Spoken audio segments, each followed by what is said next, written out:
বিশ্বনবী বললেন কিয়ামতের আগ দিয়ে মানুষের মধ্যে আকাঙ্ক্ষায় প্রতিযোগিতা বেড়ে যাবে, প্রতিযোগিতামূলক টেন্ডেন্সি। কার চেয়ে কে বড় হতে পারে, কার চেয়ে কে বেশি টাকার পাহাড় বানাতে পারে, আছে না নাই? বিশ্বনবী বললেন ওয়া আনতারাল হুফাতাল উরাতাল আলাতা রিয়া আশ-শাইয়াতা তাওয়ালুনা ফিল বুনিয়ান। কিয়ামতের আগে এমন কিছু লোক যাদের গায়ে দেওয়ার মতো জামা ছিল না, পায়ে দেওয়ার মতো জুতা ছিল না, পেটে দেওয়ার মতো খাবার ছিল না, সমাজের কেউ তাদেরকে চিনত না। হঠাৎ করে এই লোকগুলো ধনী হয়ে যাবে। And they will start to construct, they will compete to construct high rises building in the cities. শহরে গ্রামে এরা বড় বড় বিল্ডিং বানানো শুরু করবে। এই উঁচা উঁচা বিল্ডিং আমাদের সমাজে আছে না নাই? কৃষ্ণপুরে 2 তলা 3 তলা বিল্ডিং আছে নি? আছে। আজ থেকে 20 বছর আগে ছিল? আমি তো 20 বছর আগে যখন আসছি কিছুই ছিল না, খালি পানি আর পানি। আর এখন 2 তলা 3 তলার অভাব নেই। এই যে বিল্ডিং বানানোর প্রতিযোগিতা, কুমিল্লা শহরে আজ থেকে 20-25 বছর আগে 5 তলা 6 তলা একটা বিল্ডিং ছিল না, এখন 10 তলা 20 তলা আছে না নাই? ঢাকায় আজ থেকে 20 বছর আগে 10 তলা বিল্ডিং খুঁজে পাইতেন আপনি? নাই। গোটা বিশ্বব্যাপী এখন টাওয়ার বানানোর প্রতিযোগিতা।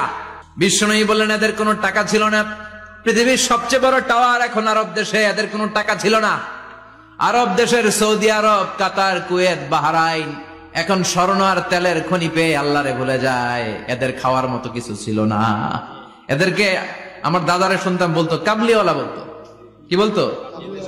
এদেশে আসতো জায়নামাজ তসবি ছড়া খেজুর টেজুর বিক্রি করার জন্য। এরা জেলে পাড়ার লোক ছিল। আরব সাগরের তীরবর্তী এলাকার মানুষ, সাগরের মাছ মেরে এরা জীবন ধারণ করতো। আল্লাহ এদেরকে তেলের খনি দিলেন, গ্যাসের খনি দিলেন। এখন তারা বড় বড় টাওয়ার বানায়, আছে না নাই? বুর্জ আল খলিফা, কি উঁচা বিল্ডিং, 828 মিটার উঁচু।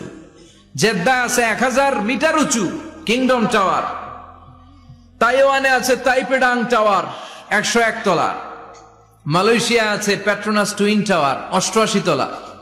চায়নাতে আছে সাংহাই টাওয়ার, একটার পর একটা টাওয়ার। প্রতি বছর অ্যানাউন্স করতেছে যে ওদেরটা আছে আমাদেরটা বড় বানাবো। কাতার কয় ওরা বানাইলে আমরা পারবো না কেন, আমরা বানাবো আরো বড়, আছে না নাই? শাগালাতকুমুত তাকাসুর, যে আরো লাগবে, আরো বড় হতে হবে, এই টেন্ডেন্সি মানুষকে আখিরাত থেকে একেবারে গাফেল বানিয়ে দিয়েছে। চিল্লায় বলেন ঠিক কিনা?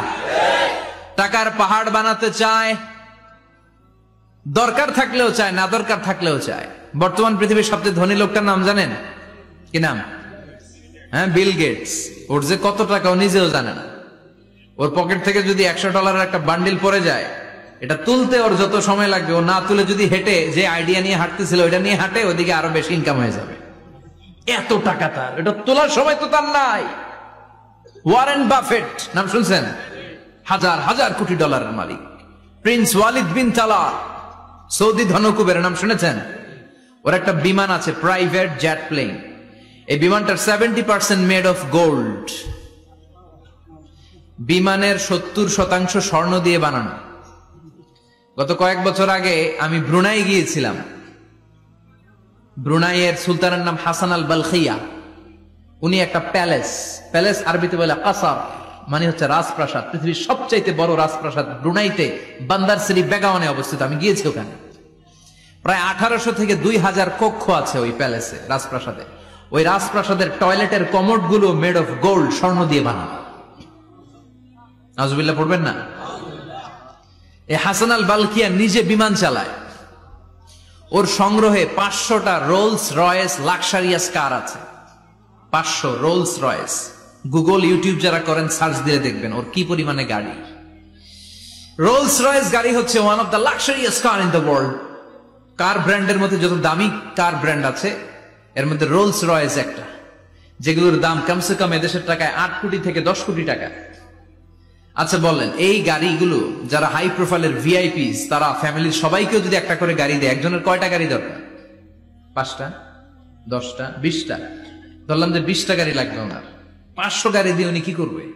তার সংগ্রহে 500টা রোলস রয়েস। স্বর্ণেরও গাড়ি আছে, তার স্বর্ণের পালঙ্ক আছে, আমি দেখে এসেছি। পোরশে, ফারারে, লাম্বরগিনি, এই টাইপের যে ব্র্যান্ড গুলো আছে, অভাব নাই। তার মানে আছে, যার বেশি চায় তত বেশি। চিৎকার করে বলেন ঠিক কিনা? এজন্য আল্লাহ বললেন আলহাকুমুত তাকাসুরু হাত্তা যুরতুমুল মাকাবির। দুনিয়ার লোভ তোমাদেরকে আখিরাত থেকে গাফেল বানিয়ে দিয়েছে। দুনিয়ার লোভ লালসার মধ্যে পড়ে আখিরাতকে বেমালুম তোমরা ভুলে গিয়েছো। এই গাফলতি কোনোদিন কমবে না যতদিন না তোমরা কবরে ঢুকো, ঠিক কি না? সম্পদ উপার্জনে ইসলাম বাধা দেয় না, কিন্তু সম্পদ হৃদয়ে স্থান দেয়া যাবে না। সম্পদ উপার্জন করতে হবে, খরচ করে ফেলতে হবে।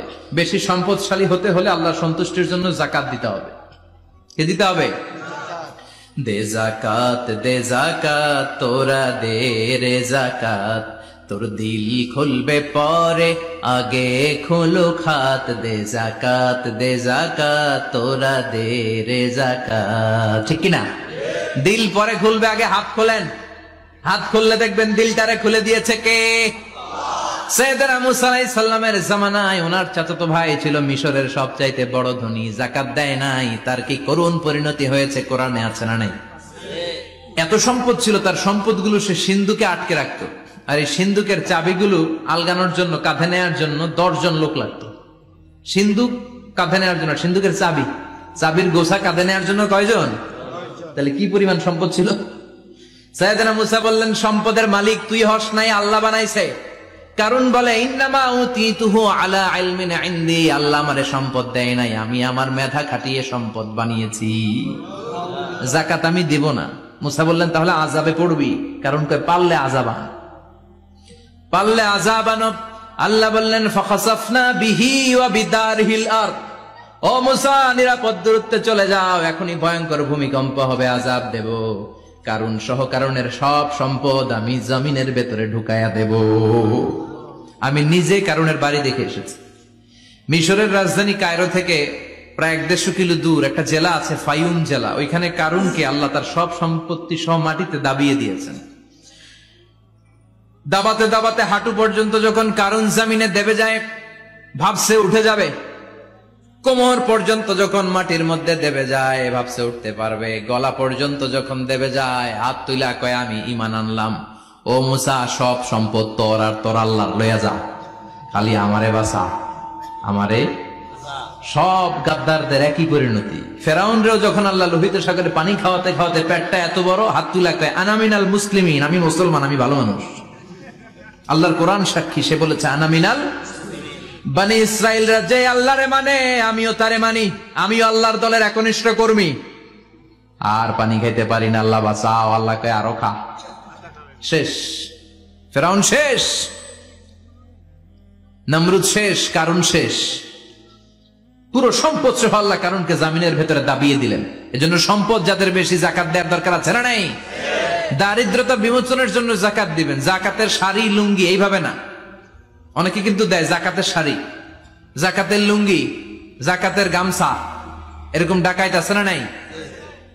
বাংলাদেশে এমনও হয়েছে জাকাতের শাড়ি দিবে বলে সে পত্রিকায় নিউজ করেছে, আর ওই শাড়ি আনার জন্য শাড়ি দিবে 5000, মানুষ এসেছে 5 লক্ষ।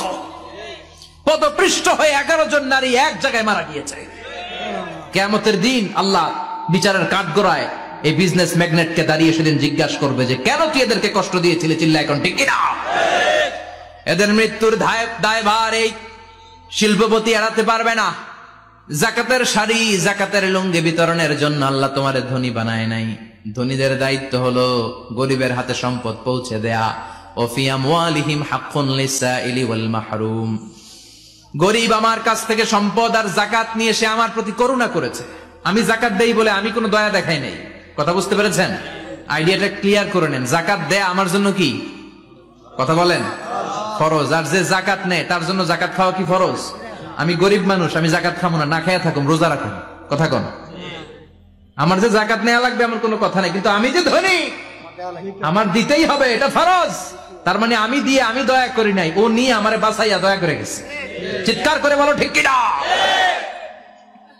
ইসলাম বলে রাস্তার এক পাশে 5 তলা আর এক পাশে গাছতলা, এটার নাম ইসলাম না। খেটে খাওয়া মানুষ, সুবিধা বঞ্চিত মানুষদের দ্বারে যে তুমি যাকাতের টাকা পৌঁছে দাও। যাকাতকে ফরজ করা হয়েছে দারিদ্রতা বিমোচনের জন্য। আপনি শাড়ি লুঙ্গি দিলে কি হবে?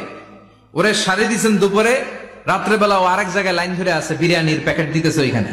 কথা কোন, সারাটা বছর ও যাকাতের টাকা নেবে, ওর কিচ্ছু হবে না। বরং এমন কিছু তাকে করে দিতে হবে যেটা দিয়ে সে ফ্যামিলি লিড করতে পারে। একটা সিএনজি কিনে দেন। ওই ফ্যামিলিতে কোনো যুবক থাকলে সিএনজি চালায়া, অটো চালায়া ফ্যামিলিটারে চালাবে। একটা টঙের দোকান করে দেন, চায়ের দোকান, চা বিক্রি করে ফ্যামিলিটারে চালাবে। অস্ট্রেলিয়ান একটা গাই কিনে দেন, গরুর দুধ বিক্রি করে তার ফ্যামিলি চলবে। কিংবা মাছের একটা খামার করে দেন, মুরগির খামার করে দেন, ঠিক কিনা? ওমরে ফারুক বলতেন, এমন ভাবে জাকাত দাও যাতে করে যাকে জাকাত দিয়েছে জীবনে কোনোদিন সেজন্য আর কারো কাছে যে হাত পেতে জাকাতের জন্য দাঁড়িয়ে না থাকে। এই বিধানটা কার? এজন্য আল্লাহ বললেন, আল্লাহকুমুত তাকাসুরু হাত্তা যুরতুমুল মাকাবির। দুনিয়ার লোভ লালসা তোমাদের কমবে না যতদিন না তোমরা কবরে ঢুকো। কার কথা? চিল্লায় বলেন কার? এজন্য দুনিয়ার প্রতি যে আমাদের লোভ, এটা কি বাড়াইতে হবে না কমাইতে হবে?